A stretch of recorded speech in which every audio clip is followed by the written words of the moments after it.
Hello everyone, I am Astha. Welcome to Government Job Genuine Notification YouTube channel.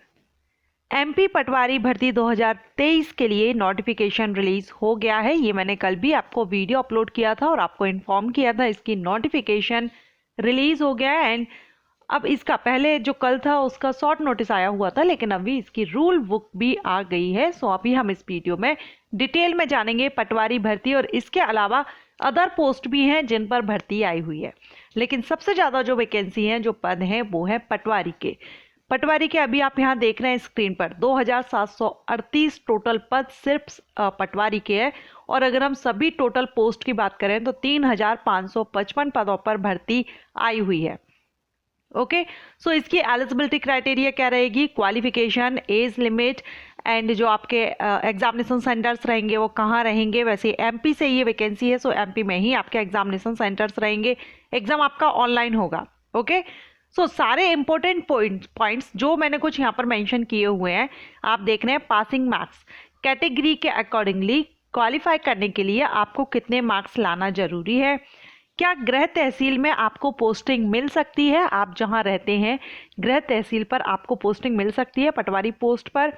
अन्य जिले से आप आवेदन कर सकते हैं क्या, अदर डिस्ट्रिक्ट से आप इसमें अप्लाई कर सकते हैं। सीपीसीटी जरूरी है या नहीं। क्या फाइनल ईयर के जो स्टूडेंट हैं वो आवेदन कर सकते हैं या नहीं। सिलेबस, एग्जाम पैटर्न, ये सारे इंपॉर्टेंट पॉइंट्स हम क्लियर करेंगे। इसके अलावा जो भी इसेंशियल रिक्वायरमेंट रखी गई है, सैलरी है, वो भी हम इस वीडियो में क्लियर करेंगे। सो सारे पॉइंट्स आपके अभी इसमें क्लियर हो जाएंगे। अगर आप इन जो वैकेंसीज आई हुई हैं इसमें अप्लाई करने, वीडियो एंड तक पूरा देखिएगा, आपके सारे डाउट क्लियर होंगे। अगर फिर भी आपके मन में कोई क्वेश्चन हो आप कमेंट करके पूछ सकते हैं। सो चलिए अभी हम स्टार्ट करते हैं। इसका जो नोटिस है, जो रूल बुक है, वो देखते हैं। सो यहाँ पर आप देख रहे हैं मध्य प्रदेश कर्मचारी चयन मंडल भोपाल समूह 2 उप समूह 4 सहायक सम परीक्षक, सहायक जनसंपर्क अधिकारी, सहायक नगर निवेशक, सहायक राजस्व अधिकारी, सहायक अग्निशमन अधिकारी एवं समकक्ष पदों की सीधी भर्ती एवं बैकलॉग भर्ती के लिए है। और साथ में वो अभिलेख राजस्व विभाग के अंतर्गत पटवारी पद हेतु संयुक्त भर्ती परीक्षा 2022। इंपॉर्टेंट डेट वैसे मैंने कल आपको क्लियर कर दी थी अभी, और आप यहाँ पर देख लीजिए 5 जनवरी से ऑनलाइन एप्लीकेशन स्टार्ट होंगे। लास्ट डेट रहेगी 19 जनवरी 2023 एंड आवेदन पत्र में संशोधन की डेट लास्ट 24 जनवरी 2023 रहेगी। एग्जाम आपका 15 मार्च 2023 से प्रारंभ हो जाएंगे। सीधी भर्ती, समता भर्ती जो पद हैं उनके लिए यहाँ पर परीक्षा शुल्क दी गई है। अनारक्षित के लिए 500 है, और जो रिजर्व कैटेगरी के हैं, मध्य प्रदेश के मूल निवासी हैं, उनके लिए 250 रुपये, और सीधी भर्ती बैकलॉग के लिए कोई भी फीस यहाँ पर नहीं है। ओके, अब यहाँ पर जो परीक्षा होगी वो भी हमने कल देख लिया था, 2 पाली में होगी। सुबह से 7 से 8 यहाँ पर रिपोर्टिंग टाइम दिया गया है फर्स्ट का, और दोपहर का 12:30 से 1:30 बजे का टाइम है। इसके बाद अगर हम बात करें कि क्वेश्चन कब से जो पेपर है स्टार्ट होगा, वो 9 से 12 सुबह की पाली में, और दोपहर की जो पाली रहेगी उसमें 2:30 से 5:30 तक रहेगा। 3 घंटे का यहाँ पर एग्जाम रहेगा आपका। सबसे इम्पोर्टेंट तो कि अभ्यर्थी का आधार पंजीयन अनिवार्य है। ओके, सेकेंड, आइडेंटिटी कार्ड जो आपको ले जाना होगा वो आपका फोटो के साथ में, जो आपका आइडेंटिटी कार्ड है वो आपको ले जाना होगा, जिसमें कि आप मतदाता पहचान पत्र, पैन कार्ड, आधार कार्ड, ड्राइविंग लाइसेंस, पासपोर्ट में से इनमें से कोई भी एक आप ले जा सकते हैं। नेक्स्ट है, ये आपको एग्जाम के टाइम पर ले जाना होगा। नेक्स्ट है, अभ्यर्थी को नियम पुस्तिका में विनिमय मूल परिचय पत्र के अतिरिक्त अपना आधार कार्ड भी ले जाना होगा। आधार कार्ड आप ले जा सकते हैं, ई आधार कार्ड या इसकी जो कॉपी है वो आप ले जा सकते हैं। आधार नंबर या आधार वीआईडी की जानकारी लाना अनिवार्य है। ओके, सो यहाँ से अब हम बात करेंगे परीक्षा जो आपकी रहेगी। परीक्षा कक्ष में आपको काला वॉल पेन और प्रवेश पत्र लाना अनिवार्य है। ओके, इसके बाद है मध्य प्रदेश राज्य के रोजगार कार्यालय में जीवित पंजीयन होना भी अनिवार्य है। मध्य प्रदेश राज्य का रोजगार कार्यालय में अगर आपका जीवित पंजीयन अभी नहीं है तो उसको रिन्यू करा लीजिए, पंजीयन नहीं है तो पंजीयन करा लीजिए। जीवित पंजीयन होना अनिवार्य है। अब यहाँ पर एग्जाम पैटर्न आप देखेंगे तो एग्जाम पैटर्न में कुल प्रश्न पत्र आपका एक ही है, एक प्रश्न पत्र रहेगा। कुल मार्क्स 200 रहेंगे, 200 मार्क्स का रहेगा। 3 आवर्स की आपको टाइमिंग दी जाएगी। अगर हम बात करें इसमें क्वेश्चंस सब्जेक्ट्स, तो फर्स्ट इसमें सामान्य विज्ञान, सामान्य हिंदी, सामान्य अंग्रेजी और सामान्य गणित से क्वेश्चन आएंगे 100 मार्क्स के।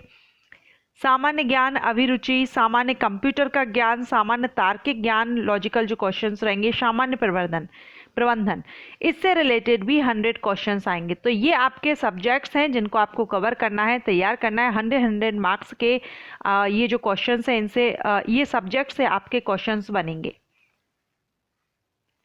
एज लिमिट देखेंगे तो 18 से 40 साल एज लिमिट रखी गई है यहाँ पर। 18 से 40 साल जनरल कैटेगरीज के कैंडिडेट के लिए। रिजर्व कैटेगरीज के कैंडिडेट को रिलैक्सेशन दिया गया है, 45 ईयर तक का यहाँ पर रिलैक्सेशन दिया गया है। एंड यहाँ पर आप नोट देख रहे हैं, इसमें कहा गया है कि राज्य शासन की सेवाओं में सीधी भर्ती से भरे जाने वाले पदों पर भर्ती हेतु कोविड-19 के कारण विगत 3 वर्षों से भर्ती परीक्षा नियमित आयोजित नहीं की जा सकी हैं। अतः अभ्यर्थियों के हितों को ध्यान में रखते हुए राज्य शासन द्वारा दिसंबर 2023 तक अभ्यर्थियों की उपरोक्तानुसार अधिकतम आयु सीमा में 3 वर्षों की छूट भरे जाने वाले पदों के संबंध में जारी प्रथम विज्ञापन में प्रदान किया गया है। अभी जीडी, एसएससी जीडी का भी जो नोटिफिकेशन आया था उसमें भी 3 साल एक्स्ट्रा जो एज रिलैक्सेशन है सभी कैटेगरीज के कैंडिडेट को दिया गया था। कोविड-19 की ही वजह से यहाँ पर दिया गया था। ओके, मध्य प्रदेश का स्थायी निवासी जो रहेंगे, आयु की गणना 1 जनवरी 2023 के बेस पर की जाएगी और एज यहाँ पर 18 से 40 है। रिजर्व कैटेगरीज के कैंडिडेट के लिए रिलैक्सेशन है। नोट मैंने यहाँ पर आपको बता ही दिया है, जो कोविड-19 की वजह से एज में रिलैक्सेशन दिया गया है।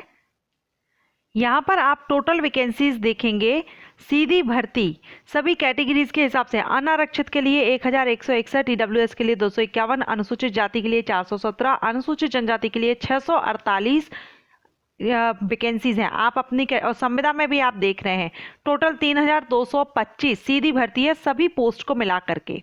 ओके, एंड बैकलॉग में यहाँ पर दी गई है साथ में। अब यहाँ पोस्ट के हिसाब से दिया गया है किस पोस्ट पर कितनी वैकेंसी आई हुई है। आप नोटिफिकेशन से चेक कर लीजिएगा, रूल बुक आप ऑफिशियल वेबसाइट से चेक कर लीजिएगा। अभी यहाँ पर सबसे ज़्यादा जो पोस्ट है, जो पद है, वो है पटवारी के। यहाँ पर आप देखेंगे पटवारी की है 2736 टोटल वैकेंसी पटवारी पद पर आई हुई हैं।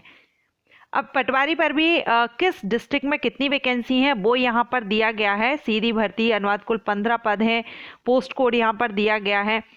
ओके, सो यहाँ आपके डिटेल में दिया गया है जिस भी डिस्ट्रिक्ट से आप अप्लाई करना चाहते हैं या प्रेफरेंस में आपको फिल करना होता है, तो आप जो देना चाहें आप एक बार देख लीजिएगा कहाँ पर कितनी वैकेंसीज हैं। यहाँ हम पटवारी पद के लिए देखेंगे सारी डिटेल। तो पटवारी पद के लिए सबसे पहले यहाँ सैलरी देखेंगे आप। पटवारी पद हेतु वेतनमान रुपए 5200 से 20,200 प्लस 2100 ग्रेड पे पे सैलरी आपकी रहेगी। अर्हताएं देखें तो किसी मान्यता प्राप्त विश्वविद्यालय से आपका ग्रेजुएशन होना जरूरी है। किसी भी डिसिप्लिन में आपने अपना ग्रेजुएशन कंप्लीट किया हो, आप अप्लाई कर सकते हैं। अपेयरिंग स्टूडेंट अप्लाई कर सकते हैं या नहीं, तो ये जो भर्ती आती है इसमें अपेयरिंग स्टूडेंट नहीं अप्लाई कर सकते। जो अप्लाई करने की डेट रहती है उस पर आपकी जो भी आपका फाइनल ईयर या जो भी आपकी रिक्वायरमेंट रखी गई है वो आपका फुलफिल होना चाहिए, वही कैंडिडेट एलिजिबल होते हैं। सीपीसीटी स्कोर कार्ड यहाँ पर जरूरी है। पटवारी भर्ती में सीपीसीटी जो स्कोर कार्ड है वो अनिवार्य कर दिया गया है। अब क्वेश्चन आता है कि सीपीसीटी क्या है, अगर जो नहीं जानते हैं तो सीपीसीटी का फुल फॉर्म है कंप्यूटर प्रोफिशिएंसी सर्टिफिकेशन टेस्ट। इसके बारे में मैं सेपरेट वीडियो अलग से अपलोड करूंगी, आपको सीपीसीटी के बारे में डिटेल में बताऊंगी।